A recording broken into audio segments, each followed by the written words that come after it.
بسم اللہ الرحمن الرحیم۔ یہ آپ اوپر ایک جماعت کی شکل میں ذکر کی محفل کو دیکھ رہے ہیں۔ یہ ویڈیو بہت وائرل ہے اس وقت، اور لوگوں نے اس پر بہت نازیبا کومنٹ بھی کیے، اور بہت سے لوگوں نے اس کی تعریف کی، ماشاءاللہ بھی کہا۔ جن لوگوں نے اس ویڈیو پر کچھ سوالات اٹھائے ہیں، سوچا اصلاح کی غرض سے ان کے جوابات دیے جائیں۔ پہلا سوال بہت بنیادی کہ اس طریقے سے ذکر کرنا جائز ہے کیا؟ اور دوسرا سوال کہ یہ طریقہ سنت سے ثابت نہیں ہے، اس لیے اس طریقے سے ذکر کرنا درست نہیں۔ تیسرا کہ یہ بدعت ہے، اور چوتھا یہ کہ یہ تو دین نہیں ہے اور یہ نیا دین بنایا جا رہا ہے۔ پہلے سمجھ لیں کہ یہ جو ذکر ہو رہا ہے، یہ ذکر کا طریقہ حکم شرعی نہیں ہے، اور نہ ہی یہ نماز کی طرح کوئی عبادت ہے، اور شریعت نے ذکر کو کسی خاص کیفیت کے ساتھ مقید بھی نہیں کیا ہے کہ بس اسی ایک طریقے کے ساتھ ذکر کرنا ہے اور کسی دوسرے طریقے کے ساتھ ذکر نہیں کیا جا سکتا۔ جیسا کہ نماز کے بارے میں حضور اکرم صلی اللہ علیہ وسلم نے ہمیں سکھایا، ویسے تو نماز کے بارے میں بھی رفع یدین کو لے کر اختلاف ہے، لیکن ہر مسلک رفع یدین کے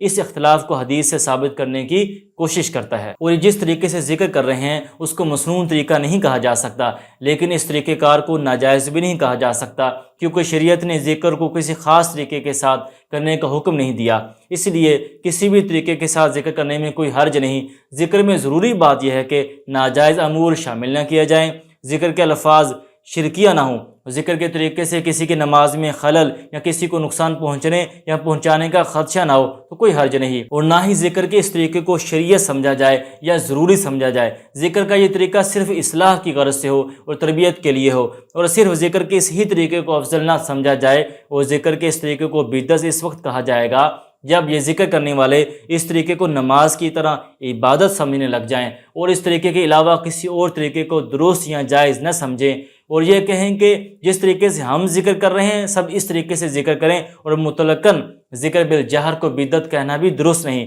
کیونکہ بخاری شریف کی حدیث ہے کہ جب میرا بندہ مجھے یاد کرتا ہے تو میں بھی اسے یاد کرتا ہوں، بس اگر وہ مجھے اپنے دل میں یاد کرتا ہے تو میں بھی اسے اپنے دل میں یاد کرتا ہوں، اگر وہ مجھے کسی مجمع میں یاد کرتا ہے تو میں اس سے بہتر و افضل مجمع میں اس کا تذکرہ کرتا ہوں۔ اور ذکر کرنے کا حکم اللہ تعالیٰ نے خود دیا ہے، فَإِذَا قَضَيْتُمُ الصَّلَاةَ فَاذْكُرُوا اللَّهَ قِيَامًا وَقُعُودًا وَعَلَىٰ جُنُوبِكُمْ۔ جب تم لوگ نماز سے فارغ ہو جاؤ تو کھڑے بیٹھے اور پہلوؤں کے بل اللہ کا ذکر کرو۔ ذکر دین میں اضافہ نہیں ہے، اور ذکر کا یہ طریقہ آپ کو پسند نہیں ہے یہ الگ بات ہے، لیکن ذکر کرنے کے لیے بہتر ہے کہ آپ انہماک اور دل جمعی سے ذکر کریں اور ذکر میں مصروف رہیں۔